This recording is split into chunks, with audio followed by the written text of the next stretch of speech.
Welcome, everyone. It's Lady. good to see everybody, and I'm going to start with our introduction and then we will jump on in. What happens now regarding your journey with managing and expressing your sexuality and improving your personal development is in your hands. It is how you interact with and listen to God as you engage in this experience that determines who you'll become. Our aim is to deepen your relationship with your personal development coach, God.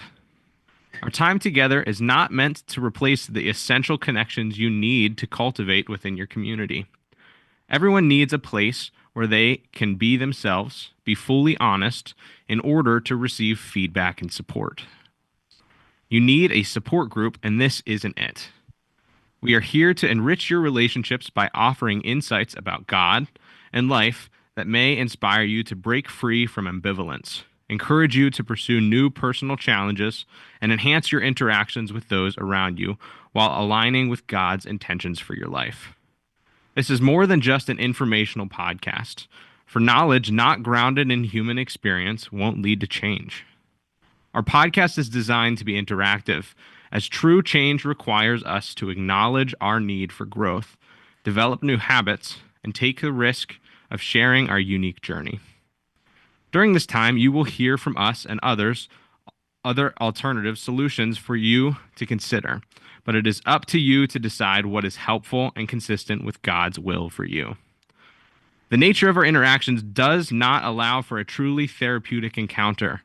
So what you've received needs to be viewed like the Bereans. Let's seek God together as we pray this prayer together.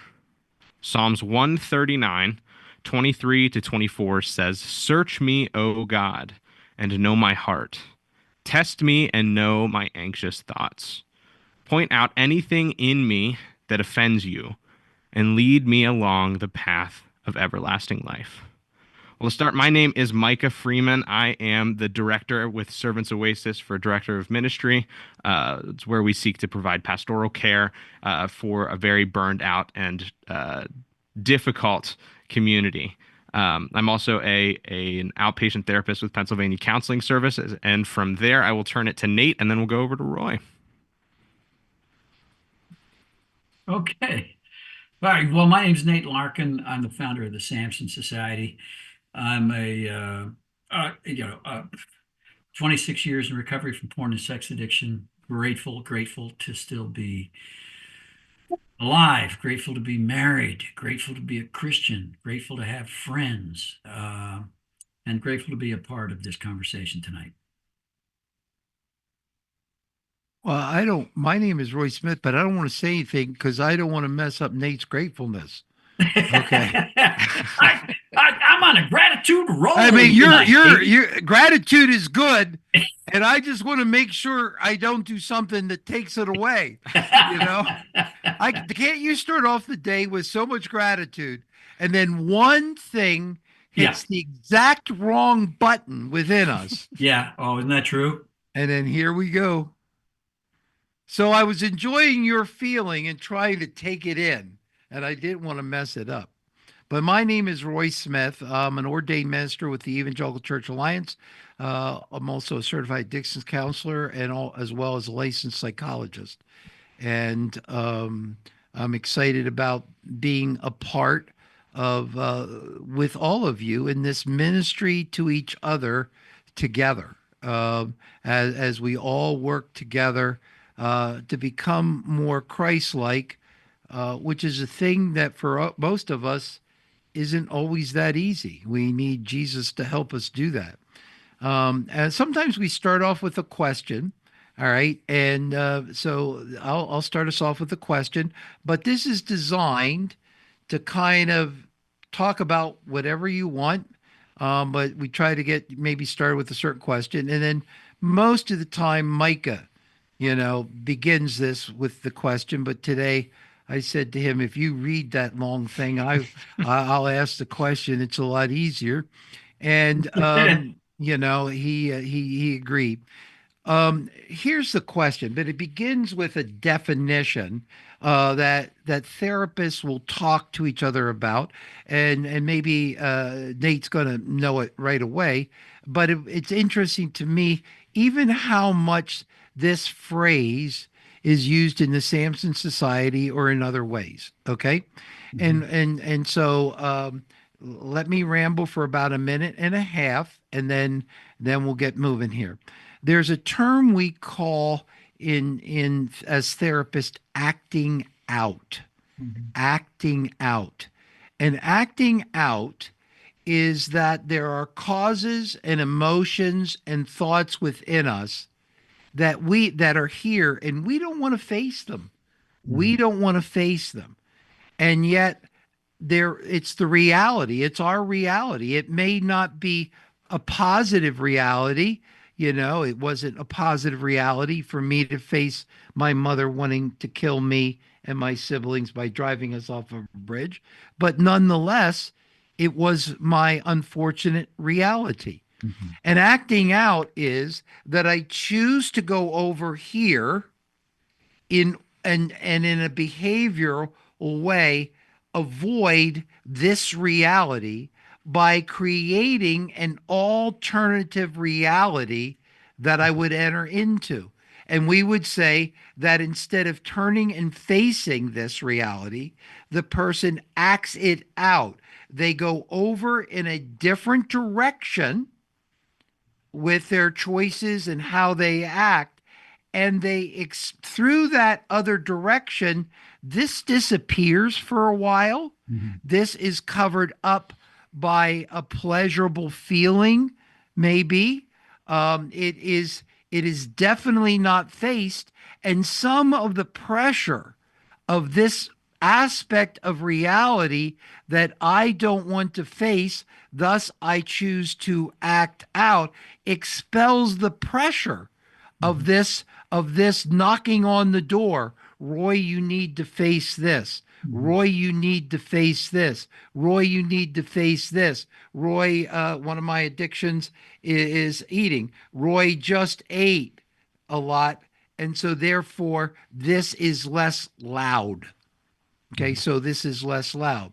All right, so the question is, all right, what are the things up here in your life that come in on you in a way that causes you to seek that addictive orgasm, that compulsive sexual fantasy, and that's the acting out. Okay, and a lot of times we talk about how can we stop acting out.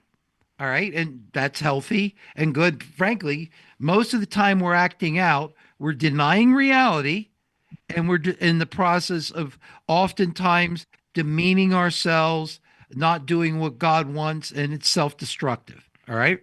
So the question is, if we didn't act out, if you didn't act out, and most of you guys are used to talking about acting out and how not to act out, what could be up here that you need to face, that if you faced it, this wouldn't be always the answer? And Nate, does that question make sense from your tradition? Yeah, oh, it absolutely does. And it helps to illumine the role that we now understand. And this was just the glimmer of an understanding when I got started in recovery 26 years ago. We now understand the connection between trauma and addiction. Now, that reality that I don't want to face might be something that I absolutely can't face. I'm not equipped to handle it. It's overwhelming. And so my only option is to turn the other way, disappear, right? I'm not able to process, I'm not able to engage in that experience, not able to process those emotions are just too overwhelming. So I bury them. We now know that we can't, the body keeps the score. That memory is going to be kept somewhere. But whenever that overwhelming emotion that I've not yet processed is triggered, then I'm going to have the impulse to act out. I'll tell you, though, I learned because I was, as a religious guy, I'm very much a Christian, uh, but I think increasingly less religious. By that, I mean certainly less super spiritual. I was so focused on the behavior when I got into recovery. My one goal was I have to stop this sexual behavior. Acting out to me was this out of bounds sexual behavior. I've got to put the lid on that and I've got to stop it. What I didn't recognize was that for a while I just opted for acting in. I was still avoiding reality. I still didn't know how to live in the world of what is. I hadn't been given the tools to stay present. My trauma had not yet been dealt with. So I could, by white knuckling on the sexual behavior, yeah, okay, I'm not looking at porn, I'm not hiring to prostitutes, I'm staying home, but I could fixate on, and this is where, to me, for me at least, religion could become unhealthy. It could for me just become, I could take spiritual bypass and just lose myself in some kind of spiritual fantasy in a way that still left me disengaged, disembodied, and unable to really connect with my wife or with other people. And there are other ways for me to act in. I mean, I can act in with, I'm kind of, I'm a thinker more than a feeler. I'm learning. I think part of going healthy is the thinkers need to learn to feel, and feelers need to learn how to think. I've been very much a thinker all my life. So I could just go into my head and, yeah, again. But coming to understand the role that um, childhood emotional neglect and childhood trauma played in the genesis of my addiction and the development of my addiction. And with the help of skilled therapists and good friends, going back to some of those seminal experiences now with the tools and with the help and with the support to process them. I've been able now to take the fire out of those so that they don't trigger me so much. Yeah, learning to stay present. Recovery to me is very much learning how to live in the world of what is. Recognizing that none of us can do it alone. We need the company and support of others. We're more resilient than we think we are. Yeah, learning those tools, learning to walk in the light, not to run into the shadows, not to hide, and then not to tough it out when really all we need to do is call on God, on Christ, and on the body of Christ, right? Yeah, that's my initial reaction to what you said, Roy.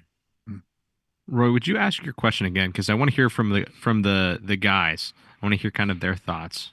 Would you care to ask that question that you did once more? The whole question. Just the end part.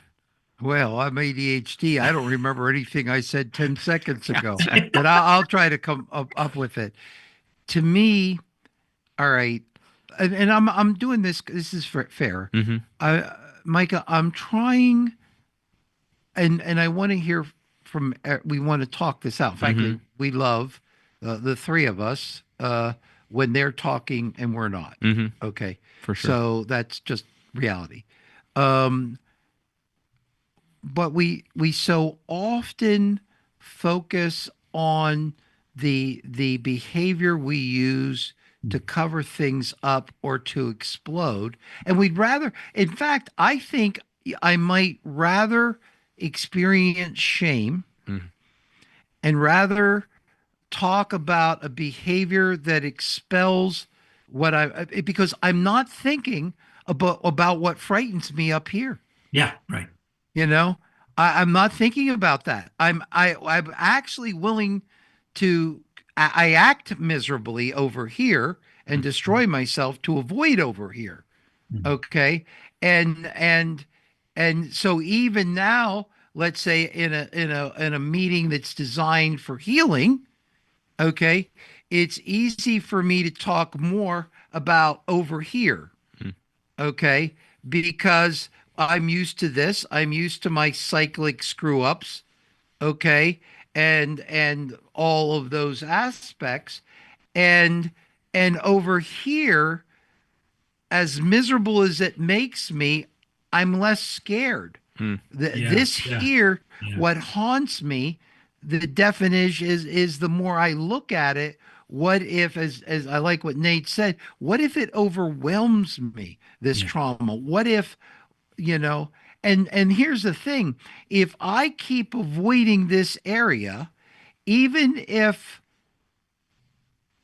how do I know, like Nate said, that I'm overwhelmed by it?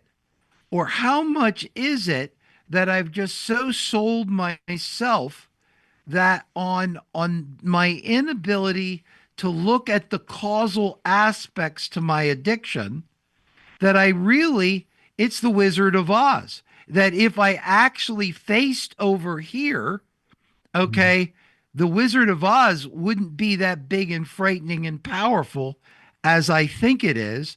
It has really become big and powerful because I focus more on the sexual fantasy, or the sexual acting out, or expelling this, controlling this here through the sexualization of others.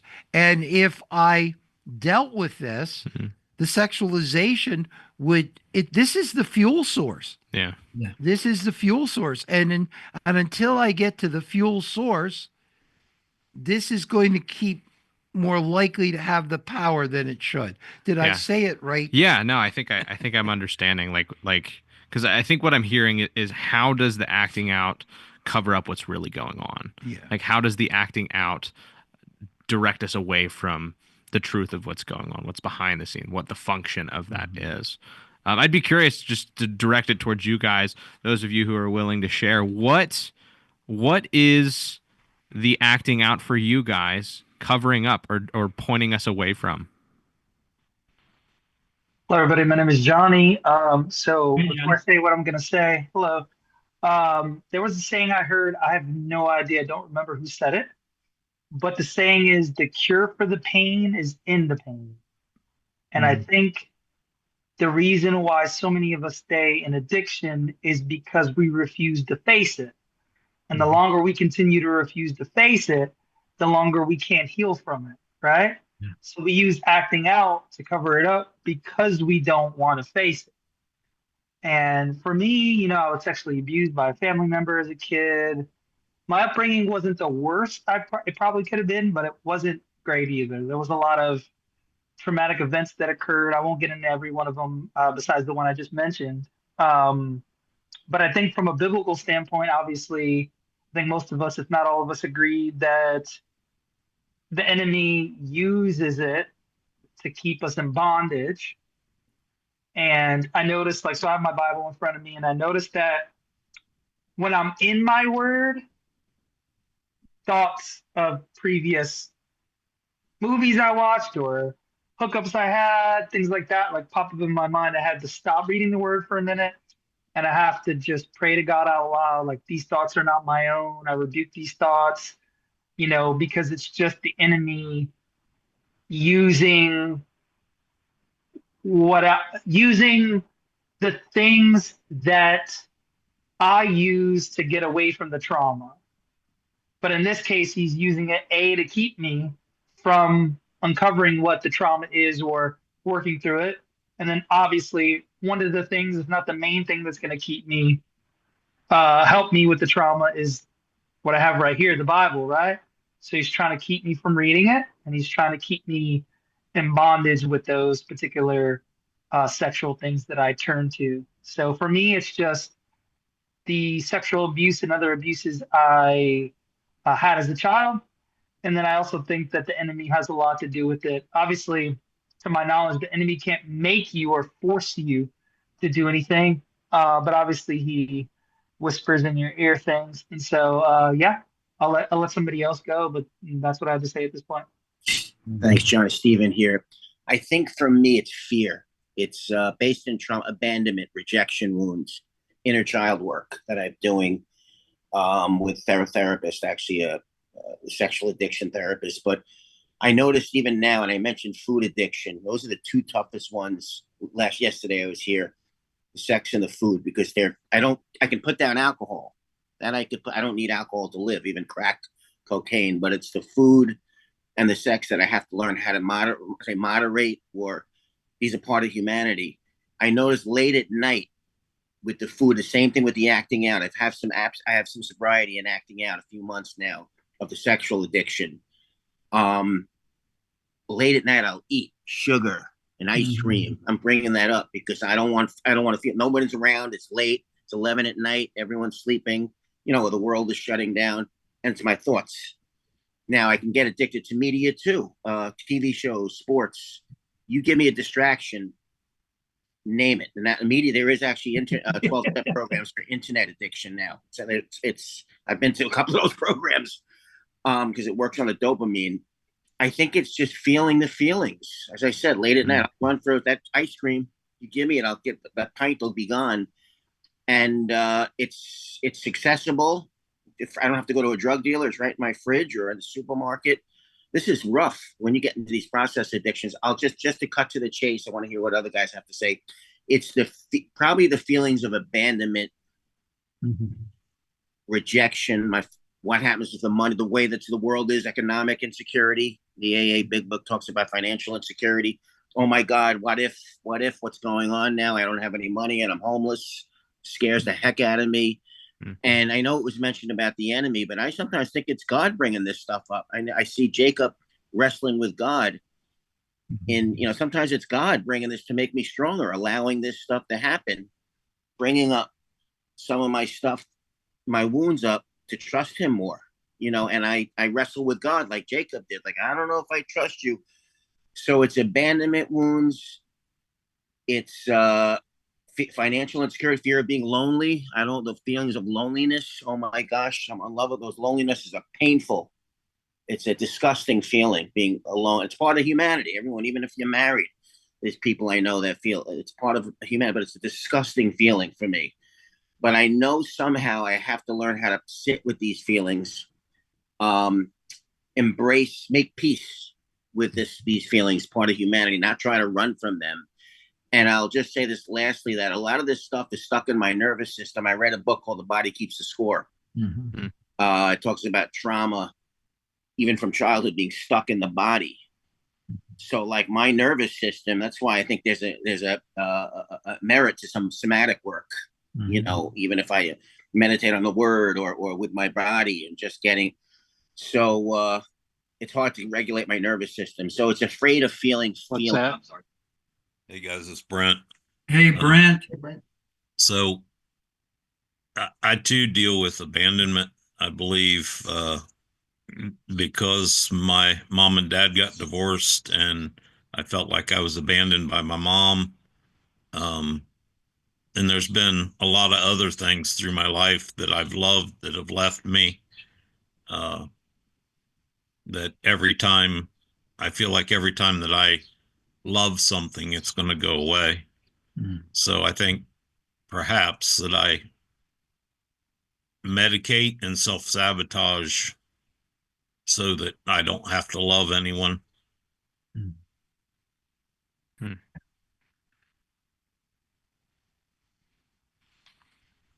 Get it. Love puts us in a vulnerable position, doesn't it?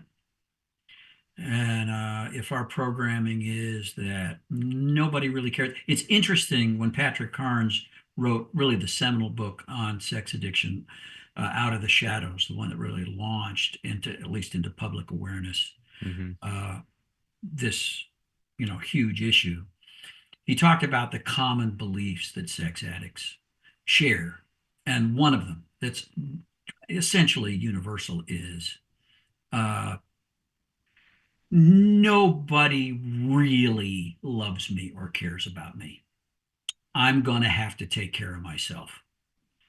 And that's a deeply rooted belief that I think takes hold very early on and helps to illustrate why neglect long term is as damaging as outright abuse. So emotional neglect, even from well-meaning parents, or even parents who are powerless over circumstance. There are reasons sometimes why it was impossible for them to give us the attention we needed.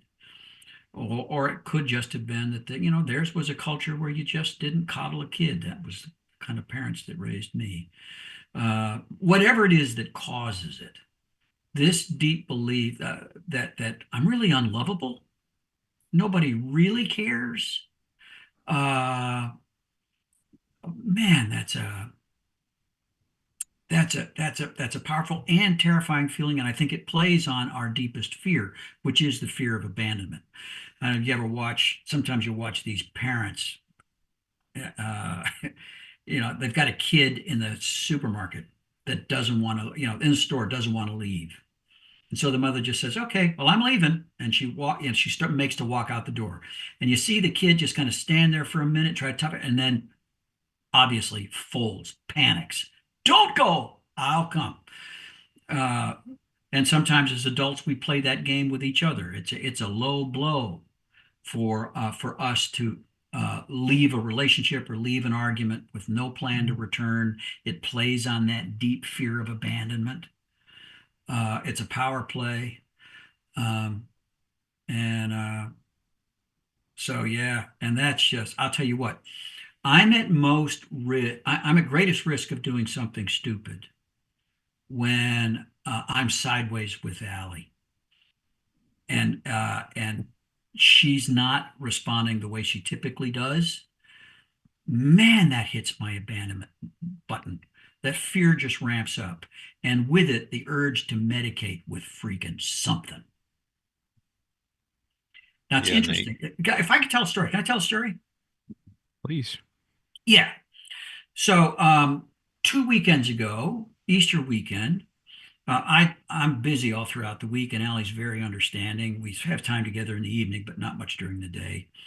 But I gave her all of Saturday, and she gave me Saturday. We had a good time together Saturday. Went out on an epic long shopping trip. She had to buy clothes for Easter. I was the good guy who stayed and held the purse outside the changing room in countless stores. I took her to eat. It was wonderful. We had a great time.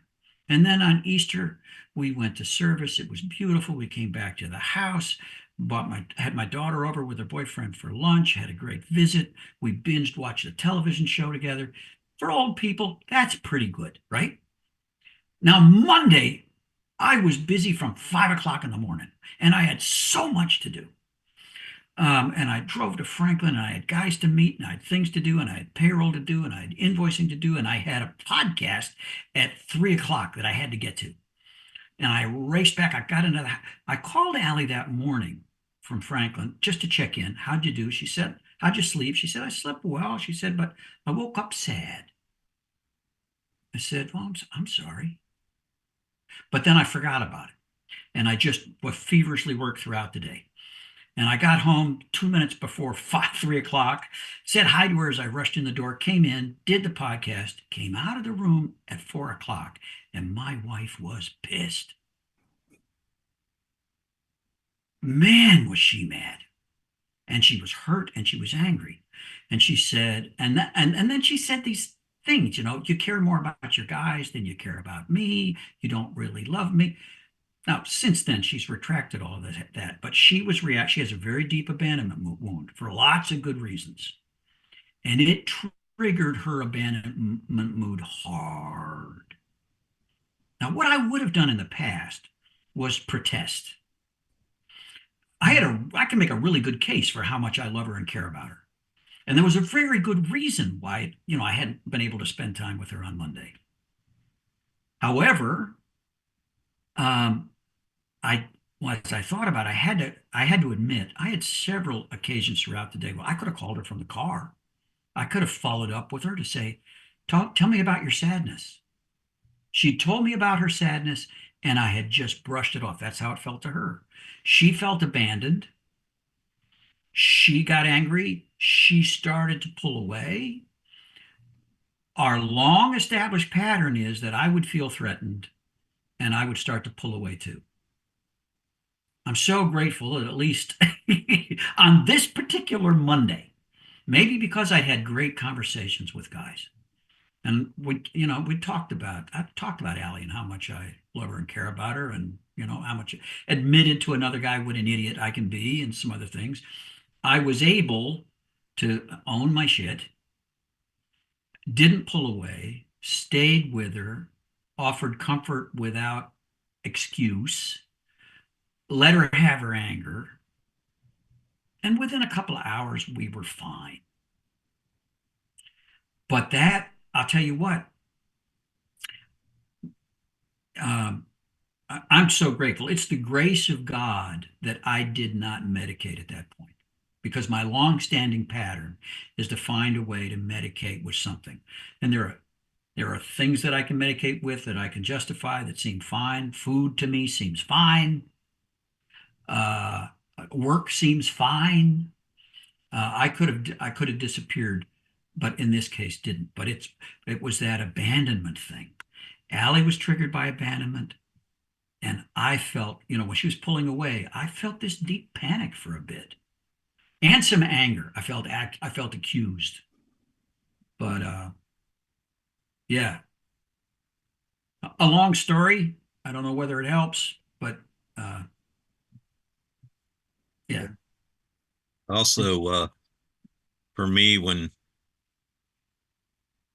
I felt abandoned, then you start self-medicating, and then it's almost like it's less work if I just take care of myself, and I don't have to make that connection with anybody. So it just becomes easier and less stressful. You never get told no. Brent, how is that? What a very human description. I was going to say beautiful. I'm not sure it is, but human description. How does what you say relate to the world of fantasy? Who are you asking there, Roy? Brent. Yeah. What Brent Yeah. said, Yeah. I mean, you said and you described something, and it just felt to me like almost the doorway into fantasy. Yeah, it is. Yeah, I still struggle with fantasy thoughts. I was a womanizer in my 20s, had multiple sex partners in my 20s, and I could take the best body parts of any one of them and put them together to create that perfect woman that I want to be with. And she was in my mind, and I could recall her at any time for my own sexual pleasures. Yeah. Self-soothing behavior then? Yes, definitely. Mm-hmm.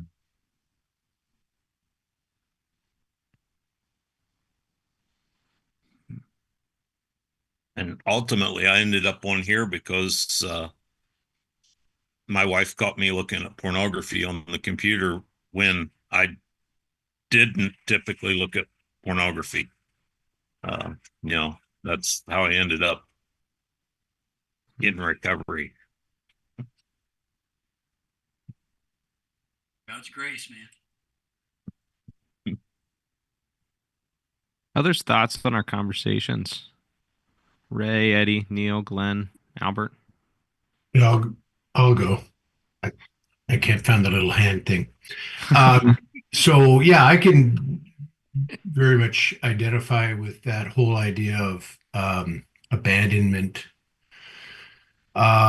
rejection. I think my biggest trigger with my wife these days is still when I feel that she thinks I'm not able to do something, or that I'm doing it wrong, or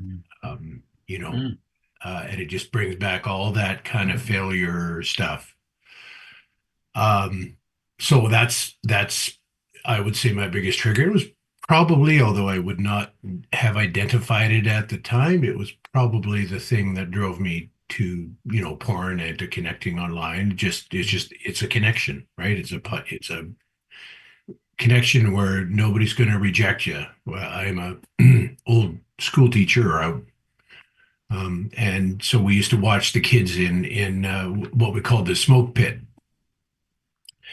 right, where they were allowed to smoke back in the day. And the thing about that group that I think that always, I mean, yes, they wanted to smoke, and from a health point of view, all that stuff. But what it was a social circle where everybody would be accepted. You didn't have to wear the best clothes. You didn't have to be smart. You didn't have to be a good athlete. All you had to do was show up and be part of the group. And it was that acceptance, I think, that drove that. And so, yeah, I would say that I craved that.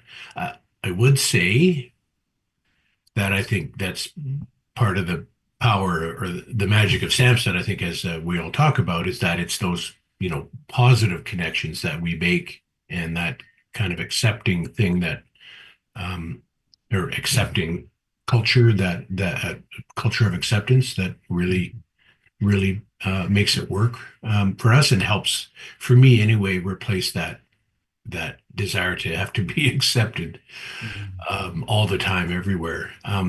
Last thing I would say, and I think this was Jim Wilder. Nate, you had Jim on your podcast a while ago, wrote that book, Renovated.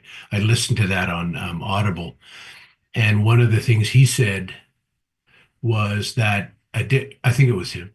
Um, Addiction isn't the problem. Addiction is the solution. And because there's something else going on, right? And that really hit home to me, because it was like, right. Yes, we need to stop the behavior, all that stuff, but really, it's the fact that I'm solving my problem, whatever the source is, through this addictive behavior. So those are my thoughts. Thanks, Glenn. Yeah, Thank thanks, you, Glenn. Glenn. This is Neil. Hey, Neil. Good day, Neil. Hello, Hey, guys. Neil. Hey, Neil. Whenever we talk about trauma and youth experiences that bring on addiction, sexual behavior, I have a hard time with that because I cannot recall any of that stuff in my childhood. And for 7 years now that I've been in Samson Society, I've been thinking, what was it? What was it in my youth that brought me into this addiction? And just now, actually, 20 minutes ago, a little light bulb popped into my head. And this may or may not make sense, but I was raised in a very religious family, Roman Catholic family. And I was the good boy. I was the good son. I was so careful about my behavior. I would worry. I remember going to my mother and saying, "Is it stealing?" Because I went across to my neighbor's raspberry bushes and ate one raspberry. And I said, "Am I going to go to hell? Do I have to go to confession because I stole a raspberry?" And that's the way I was. And I think now that I begin to think about it, my addiction was a way for me to live in a world where I wasn't the good boy. I knew that I shouldn't look at naked women. I knew as I grew older that I shouldn't have affairs with other women. I should be faithful to my wife. But there is something inside of me that just drew me to that, like a magnet. And, I think that's probably maybe what it was. There were other things in my life, but I was never abused or beaten or anything like that. So that's what popped to my mind. Neil, that is brilliant. That is brilliant. Like drawing those connections. I mean, the function for you then is the rebel, the unhealthy part of you that wants to push you from away from those other pieces. That is brilliant. Thank you for sharing. Others' thoughts? Hey Others? guys, this is Ray. Hey, Ray. Hey, Ray. I appreciate appreciate you, Roy, putting this podcast on, and I appreciate you, Nate, as well. Yeah, this is all really good stuff. I'm at work, so I'm kind of limited on, I'm in an office right now where I got a little privacy. But I wanted to just add to the conversation. For me, I've done a significant amount of work over the past, well, since 2020, meeting with therapists, coaches, investigating from a place of curiosity, looking at, how I was raised. And, I grew up always kind of thinking, yeah, my parents didn't physically abuse me. They didn't beat me. We had food to eat every day. Things were pretty good. I didn't have it that bad. But then when I look back and see how I was abandoned emotionally and often physically as well, just left in my room to just entertain myself and figure life out with very little interaction with my folks, especially my dad. Mm-hmm. And as I got older, I used to actually fantasize and daydream that I could go in a time machine and go back in time and be in high school with my dad so I could get to know him and be friends with him. And now looking back, the only real time that I got a whole lot of attention was when I did something wrong. That negative attention. And, the love seemed to be, looking back now, the love seemed to be quite conditional. And even in adulthood, some of that has cropped up.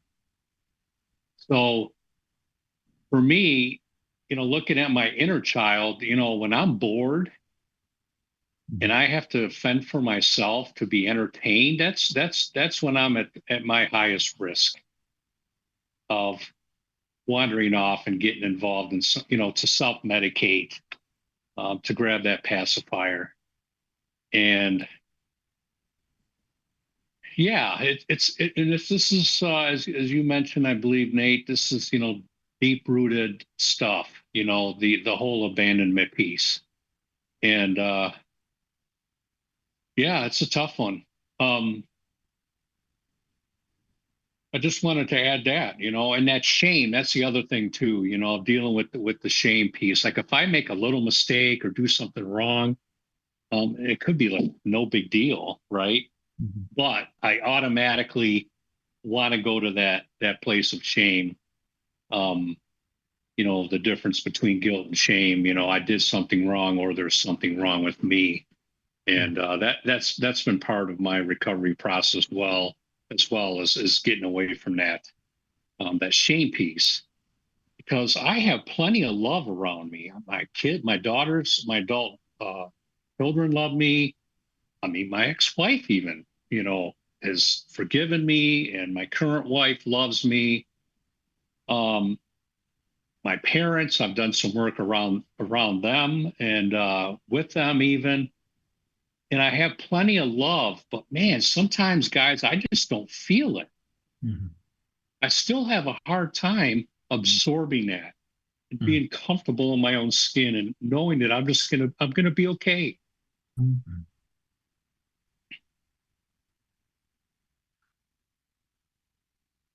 Right. Well said. Yeah, very well said. Thank you, guys. Thanks, Ray. Eddie, I saw you pop on for a second. Did you have some thoughts?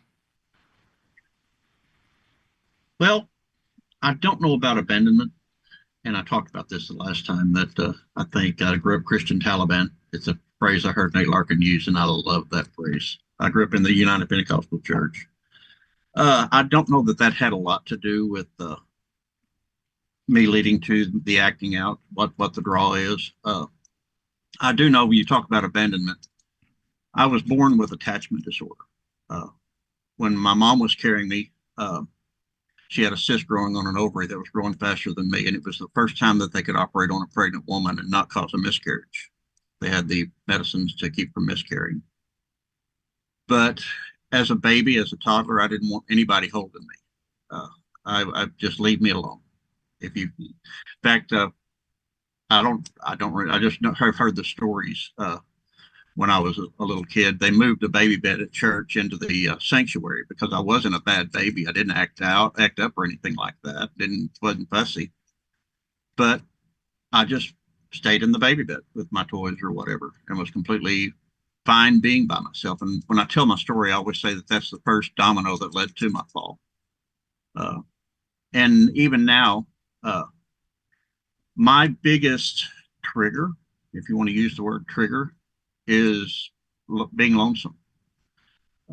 Most of the time, but the times that it's happened in the past have been when I've worked out of town. I do construction. Sometimes our jobs are away, and so I work out of town. And that's the time when I'm most vulnerable, is in those times. So that was my thoughts on it. Thanks, Samedi. Hey everyone, I'm Albert. Hey, Albert. Good Hi, to, Albert. good to be with you guys today. It's my first time being in kind of a circle like this. But it's good to be with other men in general. I feel like I don't have that many. Well, men don't really do well at talking about their feelings and not doing something at the same time. We either got to be golfing or working on something. And so I think this is a good space to actually kind of try to sit in that more. Um, I think I've been on the journey for a while. The big thing for me that I'm trying to work through is desire, expressing desire. Mm. And and just the vulnerability that comes with that. Not just for a desire towards women, but also, to have fellowship with guys as well. It just feels incredibly vulnerable. And I think that's where, porn can come in too, is there's not any need for reciprocation. It's just an image on a screen.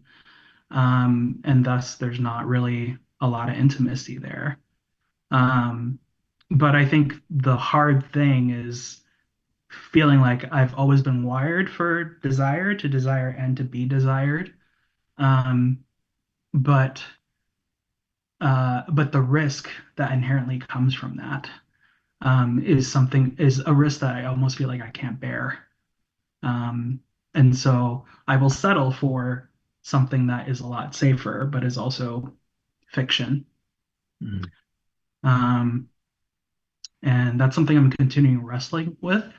And it feels like a pretty deep wound that maybe I expressed desire when I was young and it was rebuffed or it was rejected.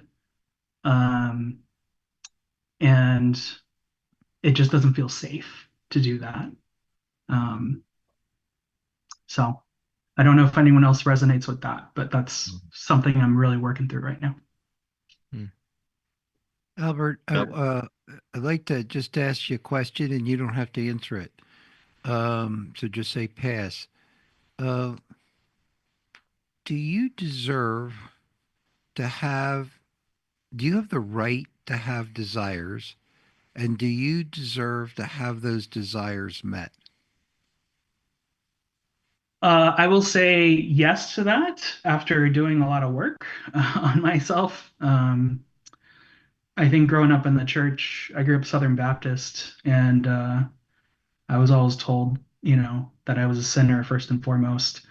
And so I never had a really good, uh, uh, I didn't feel like I deserved anything but condemnation. And so I'm continuing kind of like I've had to dig myself out of that hole to be able to say, yes, I deserve good things, rather than feeling like I don't deserve anything because Jesus did all of it. Why? Why do I deserve it? Is Yeah. that because I'm fearfully and wonderfully made?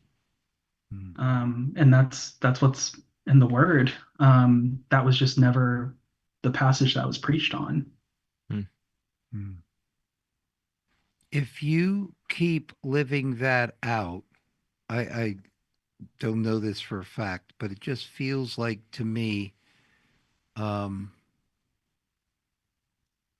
if you keep believing that, I mean, it's true, but there's a lot of things God said that's true that, there say to Jesus, help me with my unbelief, So, you'll be able, um, to eventually get those desires, healthy desires met. But when you've been beat up and told you're no good, or abandoned, like Brent said, in terms of nobody around, it's really hard. Um, I mean, some of us live on the edge of fearing annihilation. Hmm. We live on the edge of fearing annihilated. And at least temporarily during the acting out process, we have the fantasy prior and the experience during that we're not dead. We're not at least annihilated yet. And then after we're done the cycle, we annihilate ourselves. Then we annihilate ourselves again. And it's hard not to give up.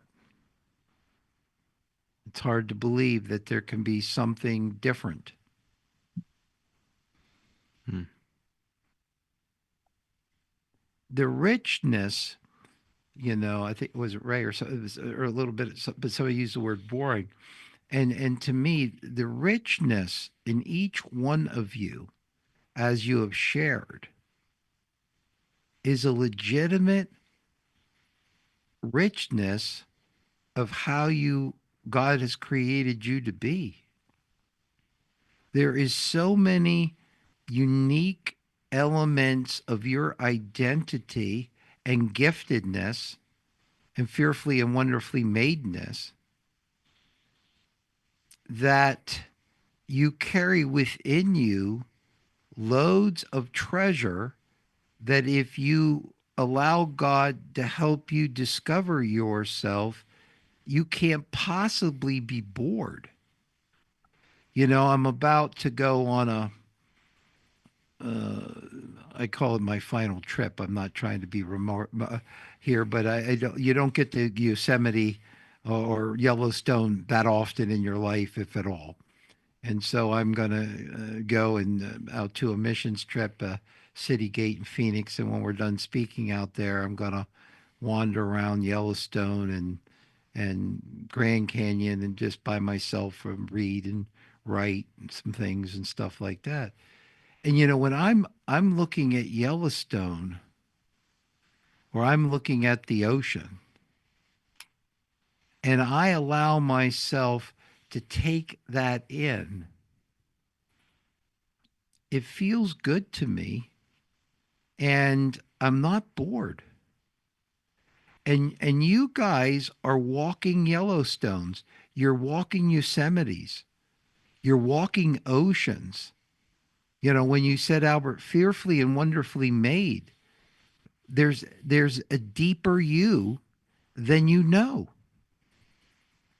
And the cost of getting the deeper you is to say goodbye to the simplistic you, which is I don't face this and I act over here. And when we get out of this and we turn and face this, and with Jesus, he helps us through it and integrate it in to the depths of who we are. It is impossible to be bored and be you if you understand and take in all of you. Now, if you judge yourself, and Brother Neil, you're talking, and I think of all the doggone rabbits that are more guilty than you eating the raspberries. Okay. So, if you have to go to confession, or around where I live, the deer are going to wipe them out.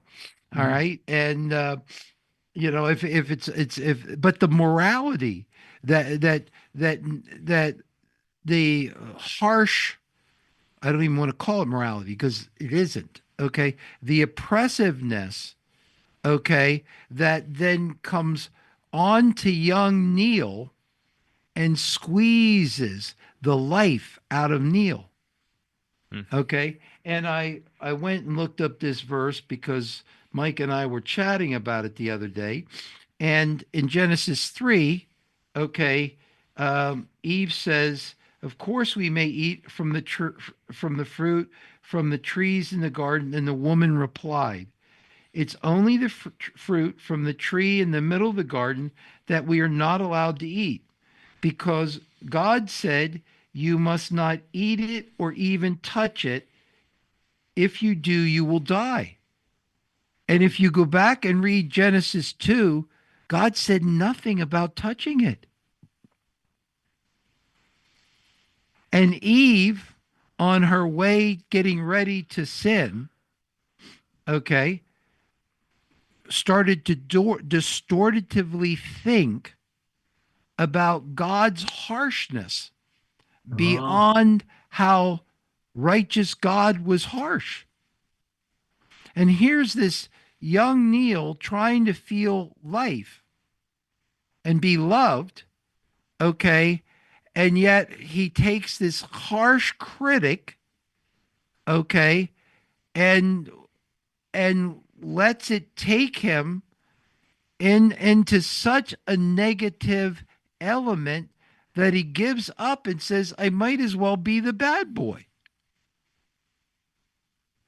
Because who cannot, maybe I could not eat the tree, but I sure am likely to touch it. And it's that over exaggeration of the shame and some of the negative thoughts and emotions that are oppressive that we carry. And if we go into that world, it is only a matter of time before we hear this song, "You Deserve a Break Today." It's not necessarily McDonald's, but you start to hear that tune, and then you know where you're going. I have a thought, and in recognition that our shame and our guilt direct us away from our growth, I've got a question.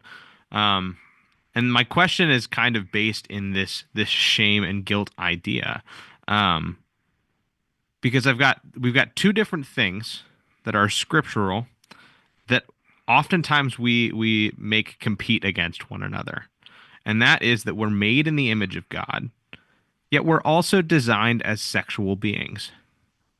We're made in the image of God, yet we're designed as sexual beings.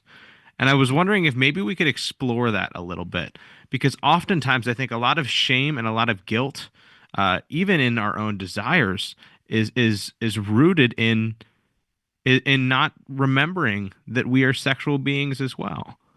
And for those of you, I'd be interested to hear. Nate, feel free to speak into this because I know you have some amazing thoughts about that. But others as well. What do you think? What do you think when I say we are made in the image of God, yet we're also designed as sexual beings as well? I know for me, the some of the sex addiction programs I've been to and 12-step shamed sex, even like it was bad. I'm not kidding. They even shamed sex, like they would, in one particular program, you'd have to count your days before the meeting. I've got so and so days for masturbation or acting out. And the person that did it would feel very shamed. They would make sex dirty. Some of it. Now, there's different sex 12-step programs, different but Carnes's work, somebody mentioned Carnes. He's very pro. I go to the Sex Addicts Anonymous. He's very pro healthy sexuality. He's very much about it's a God-given. But not all the programs. Some of the programs shame, make it into a dirty thing. What makes this addiction, I think, sex addiction, so like I mentioned with food, so insidious, probably more difficult in some ways than alcohol and drugs, is that I don't put it down. It's part of me. I can't just put it down like alcohol. I need it. It's a God-given And there's part of me, and that hates my sexuality. I don't want to deal with it. Mm. I don't want to deal with my libido. I don't want, and ironically, the acting out, the masturbation to porn was a way to numb the libido out. Just get rid of it. Just let me do what I want to do. Ironically, it was almost like pushing it away on an artificial acting out. And I just don't want to deal with it. It's a pain in the butt. And I'll tell you this: if you could give me, if there was an operation or a pill to get rid of my libido, I might do it. There's a part of me, not all of me. There's this part of me. It's like, because it would be free. I wouldn't have to deal with it. It's almost like an itch just to get rid of it. There would be freedom. I could just live my life, do what I want. I don't have to deal with it. And so I have a lot of that. And there's also a lot of anger. I could also project that I understand where misogyny can come into religion, Mhm. because you could start, and I've done it, and I'm aware of it. And that, we're all, believe me, it's the lower nature to project it onto women are evil, because they're the ones that are trying to subdue the Jezebel. It's even in people have misinterpreted scripture, shame as women are evil in some of scripture. Potiphar's wife. So it's a tough one. This is one of the toughest addictions. This and food, because it's God given. I don't know how to have a sex. I'm learning how to reframe my sexuality. Because I'll just say this lastly. I've read that babies can die without being touched if they don't get touch or affection. So it is sort of a human need. And for us single men, and maybe even for the married men as well, what do you do? What do you do if you're single? And I'm still in the phase of working on myself. My therapist said I'm not ready for a relationship right now. And if something happens naturally, still, I got to do the healing. So what do you do with this this powerful procreative libido and the need for affection and intimacy? That could be a dragon, but how do I have this? I'm asking you guys also. I'm just feeding off the question. How do I have a healthy sexuality? That's all. Yeah. Hey, I'm Nate. Like Albert, I got the "you're a sinner" message really, really strong, and did not get the "you're fearfully and wonderfully made" message. I didn't hear that. No. And sex was never mentioned at all. No. And that in itself sent a very powerful message, which is it's too shameful even to talk about. And I never thought of my parents as sexual people, or was encouraged even to see myself as a sexual being. And when puberty arrived, there was a lot of shame messages that I got right there. One of the great gifts of recovery for me, and it came through kind of, it wasn't my choice for my sex life to be completely grind completely to a halt. My wife coming to terms with the staggering news of the breadth of my infidelity. She wasn't interested in physical intimacy.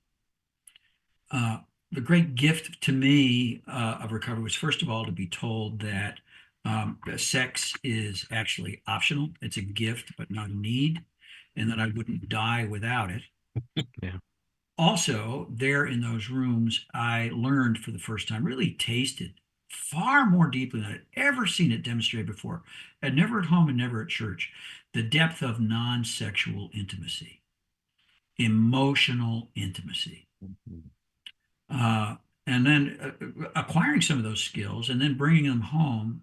And Allie and I established emotional intimacy before we reestablished physical intimacy.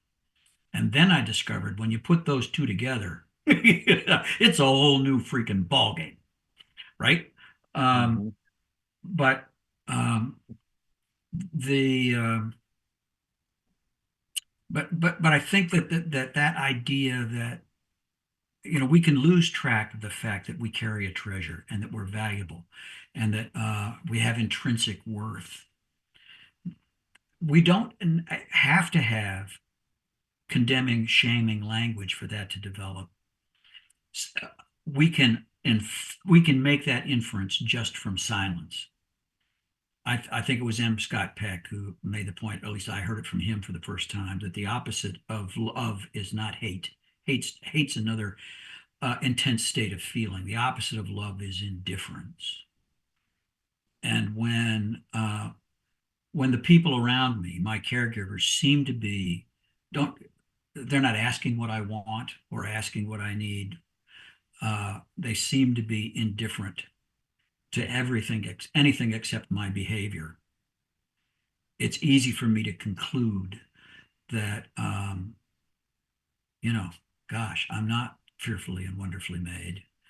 And the fact that I'm sexual, which is something that I no longer can ignore, is a terrible and shameful thing. Hmm. That puts us in the bottom of a pretty deep freaking pit. Mm-hmm. In Genesis, it says that male and female, we were created, and we were created in God's image to be sexual beings. That's the reason that we are to bond to our wives. I'm not saying that I'm perfect or that I've done that, but I heard that in something else, something I read or another podcast I was on, that God is love, and you only truly express yourself in a godly way when you're joined together with your wife as one flesh. Yeah, that's good stuff there. Has anyone read the book by Sam Jolman, The Sex Talk That You Never Got? Mm-mm. It's on the top of my list. I hear nothing but great things about that book. Oh gosh, it's amazing. It was a game changer for me on this very topic. It really underscored what we're talking about here, that we are fearfully and wonderfully made, and that God created us to be sexual, not so much sexual, I would say sensual. And sensual, I've always tied that together with sex. But really it's so much more than that. It's using your five senses, and it's seeking intimacy without sex, with our partner, our spouse, or even just being out in nature, and just looking around and just beholding, a beautiful sunset. That's sensual. And Sam Jolman did an amazing job. I actually met him last year at a husband material retreat. He ran a couple workshops, and I just highly recommend the book. Mm-hmm. Great stuff. Thanks, Ray. Others' thoughts on this idea that we're made in the image of God, yet we're also designed as sexual beings? This is Johnny again. Yeah, when I've had discussions with my friends who are not believers, they always say things like, well, God gave me the desire, so why shouldn't I just sleep with whoever I want? And it's just, I'm not implying that any of those people are devil worshippers, but I imagine that that's something Satan would say, right? Because he always does the opposite of what God does, right? So God believes that, well, he created sex to be in the context of marriage, right? There's a whole soul ties concept and a bonding concept that God has created, right? And so I think that it's fine there were sexual beings, but I think the world takes it out of context. They don't take it as a biblical concept. They take it as I have autonomy over my own body. I should be able to do whatever I want. I believe the term is lust is desire that's out of control, right? And I believe love is the correct order that God made it in. I'm not boasting at all. It's actually quite the opposite. I've had sex with many women, and I can tell you that it's nothing like it should have been. at all. Oh yeah. I am convinced that I've never actually had sex. And what I mean by that is I've never had it in the biblical context, the way it should be, right? Just like our souls belong to God and they don't belong to Satan, even though Satan tries, right? I don't believe I've ever actually had sex, even though technically I have. I have never had it in the biblical sense. So I've technically never really had it ever, right? So I just see, I told my mom I got saved 3 years ago, and I wasn't diminishing anything in the word or my aunts and uncles and other family members who took me to church that try to get me to have a relationship with Christ. But I told my mom, I've never seen any more evidence of the existence of Christ than the current events that are happening in the world, right? We live in a generation now where for us it's not viable as believers, but out in the world, it is a viable choice for someone to graduate high school, open an OnlyFans account, and make hundreds of thousands of dollars exploiting their own bodies, right? So I just think it's important that we as believers we realize that even though we are sexual beings, that we can't conform to what the world says, and we need to conform to what God says. We can't believe our own thoughts, we can't believe our own hearts, and we certainly can't believe the enemy. The word says that our hearts and our thoughts are the biggest liars, the top liars, right? And those feelings of inadequacy and those feelings of I'm not good enough, I'm lonely, no woman wants me, all those various ideas that we have in our heads are not true. The word says one thing, and then Satan says one other thing, and then the word says one thing, and our minds and our hearts say something, and the word says that our thoughts are not God's thoughts. So we have to use scripture to fight that. Just like I said in yesterday's podcast, like just like Jesus this will be the last thing, by the way. Just like Jesus combated the enemy by quoting scripture when he was tempted, right? We need to use scripture too, right? So yeah, that's it. I appreciate you. Johnny, you brought up a really interesting point. And I think what that point is that sure, the unbeliever can certainly distort that idea of being sexual beings, that all sexual desires are by design and that because therefore it's a desire, we should act out of it. I think the Christians at danger of that too, but maybe in the opposite sense. That at times that we, in our own misunderstanding of being sexual beings, forget what healthy sexuality looks like Yeah.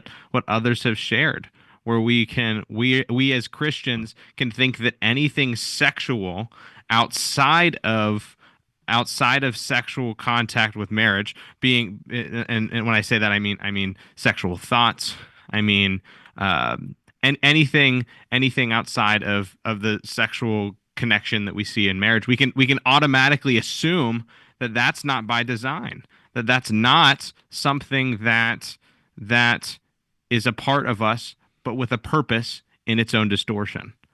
So I think we can go on both ends of the extreme, where we as unbelievers distort it in one direction, but then also as Christians where we pull it to the opposite side and say, hey, all sexual things are bad and I should shame myself because this sexual thought is of Satan, when in reality maybe it's not. Yeah. Johnny, what you said about having real sex reminded me of my first sponsor in 12-step recovery put it a different way. At one point, he looked at me and said, Nate, you've never made love to your wife in your life. And I said, what do you mean? We got 3 kids. He said, oh, you've had sex. Your dog can have sex. You've never made love in your life. Hmm. And he was right. I saw her as an object. And I didn't even see myself. Man, I think we so truncate sexuality. I've got to read that Sam Jolman book. Uh, yeah.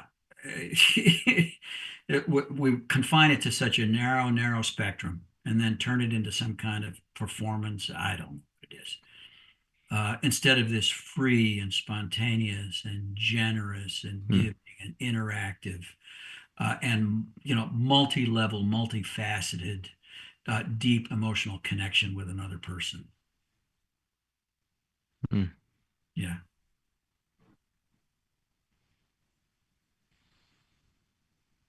Any other thoughts as we start moving towards wrapping things up for the night?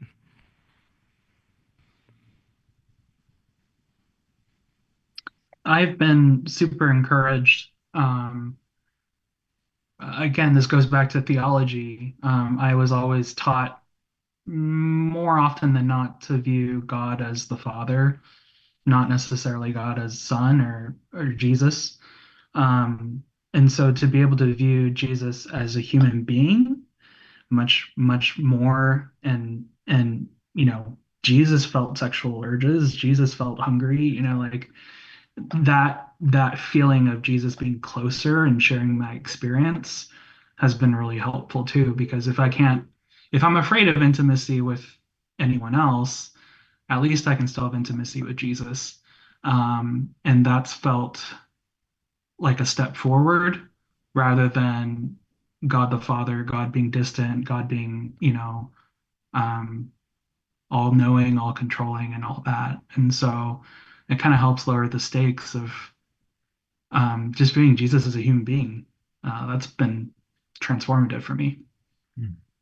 I think the last thing I'll just share for the night, sum it up, is what someone said about Carnes's work, Patrick Carnes's. I have to heal from I'm unworthy, the three mindsets of sex. I'm unlovable, I'm unworthy, and if I have to rely on people, they'll abandon me. Those are some of the three. And I'm healing. It's a lifetime. It's I have to be patient to do the work. This is hard work. It's work. It's prayer. It's journaling. It's meetings like support groups. It's a relationship with God. It's work. It's not just sitting complacency to heal. It's almost unlearning what I learned. Thank you, Nate, for sharing about this. The distortions of sexuality that I learned from authority figures in the culture. So it's unlearning what I learned, and it's reprogramming into a healthy sexuality and just everything. Reprogram everything into God's way of thinking, the mind of Christ. It takes time, and I just have to that only God, I'm unconditionally remember that I'm unconditionally loved by God. He'll never leave or forsake me, because that abandonment wound is so dense that it's continual remembrance. I'm unconditionally loved by God, and a lot of the biblical figures were abandoned in scripture. It's not all of them, but some of them were, but so that's the hero. It's like the hero. This is being a hero. Think of all these guys that came here tonight are heroes. This is like a hero's journey because this is walking through the valley. I'm thinking of the 23rd Psalm too. So I'm unconditionally loved by God. I have to take that tonight. That no matter what, that's my close. Thank you. Thanks, man. Before I turn it over to Roy to close us out tonight, I just want to give us all the opportunity to share a brief takeaway, something that you can take from tonight and apply into the next week or the next month as you guys continue your journeys. Because before we do that, though, I want to share this. I do feel incredibly blessed to be a part of the conversations that were happening tonight. That you guys could share so courageously what you did, and I think we're not only blessed, but you guys blessed one another and being able to talk about some difficult things and learn how to have these necessary and appropriate conversations as men that so often we forget about. But back into the realm of takeaways. What are some things you guys can take from tonight into your upcoming days until we see each other again?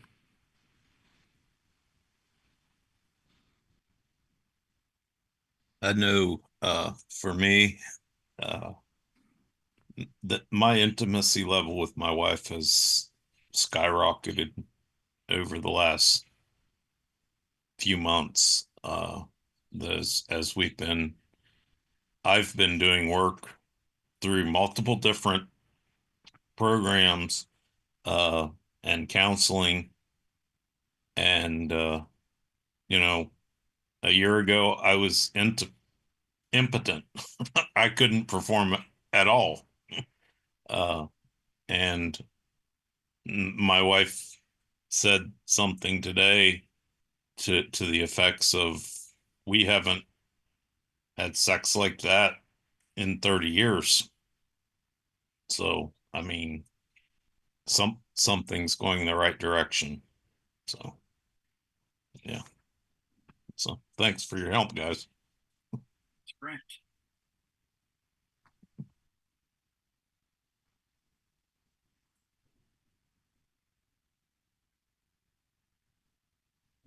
Anybody else before we end? I just think it's powerful being able to have conversations like this that I feel like I don't have, the people locally to have conversations like this, but the sense of welcome, even though I've never met any of you. And I don't even know where you are, you don't know where I am, but we are talking about things that cut really close to kind of the core of who we are, who I am. And just that's just fellowship with guys, I think is something that is so important and something that I've been missing out on a lot. So thank you. Thank you.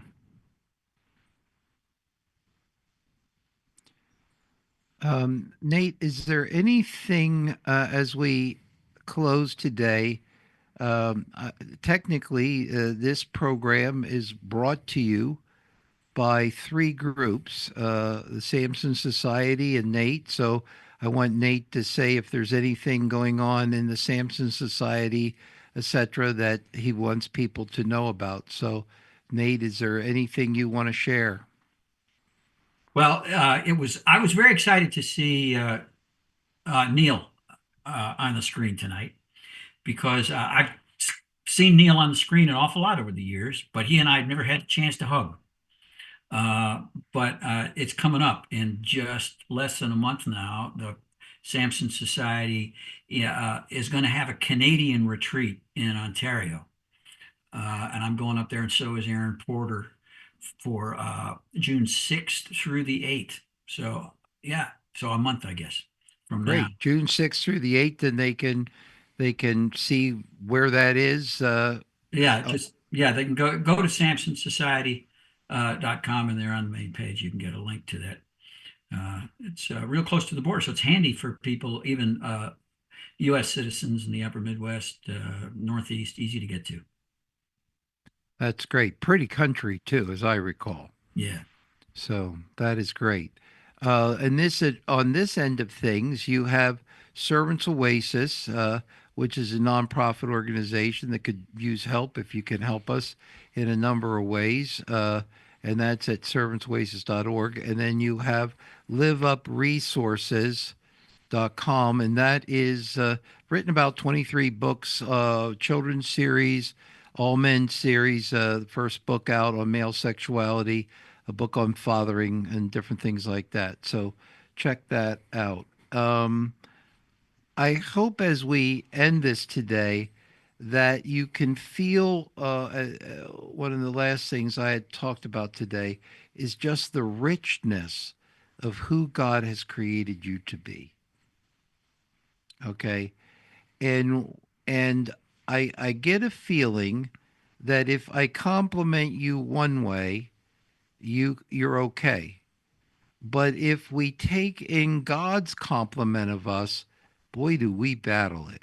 Mm-hmm. Okay. We feel, you know, we cling to our shame so as not to cooperate with God's redefinition of us as new creatures and his creature. Mm-hmm. And so I hope that you take a moment to pray and say, God, show me the depths of who I am and help me not to cling to what I am used to or what I use to battle your definition of me, because I'm used to that same negative cycle going on and on and on. When Albert said fearfully and wonderfully made, which is what the psalmist said, put meat to what that really, really, really means. The complexity, the sophistication.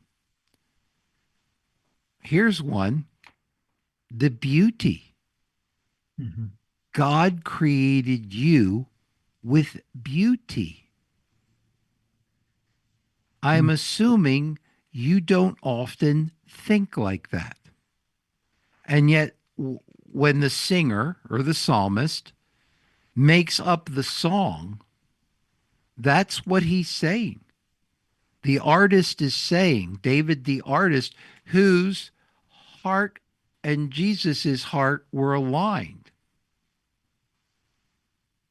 A man after my own heart has said, "You're beautiful," as inspired by God.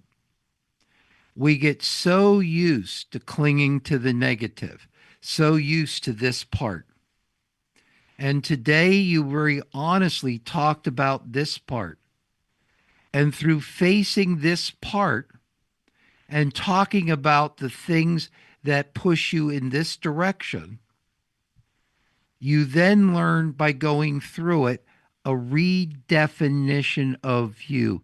God heals this oppressive part chunk by chunk so that this is no longer inevitable and it is no longer necessary. We need to wrap up our podcast for today, but the good news is Jesus continues to finish his good work within you. Another good thing is he is not intimidated by what you did. Not at all, nor surprised. As he transforms you, you'll begin to see life's biggest challenges as holy moments. Acknowledging our sinful choices, emotional struggles, and relational difficulties isn't easy. Today's holy moment prompted us to reflect closely on our responsibilities. We're not victims here. Allowing us to collectively seek God's strength for change. Please feel free to invite others who might benefit from this discussion. We're really hoping that our ranks grow over time.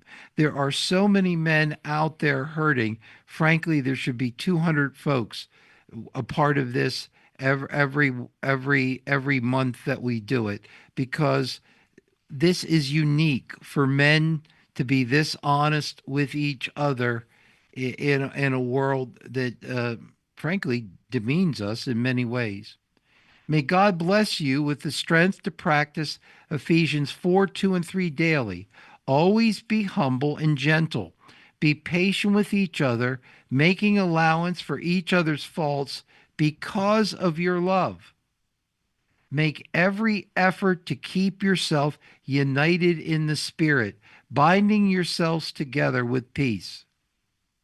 Now remember, God is quite the conversationalist. He doesn't shut up in his pursuit of a relationship with you. He wants to show you the deeper aspects of who you are and what he's designed you to be. So talk and listen to God today. Thank you very much. Great being with you. Thanks, Roy. Thank you, Roy. Thanks, Roy. Thanks, Roy.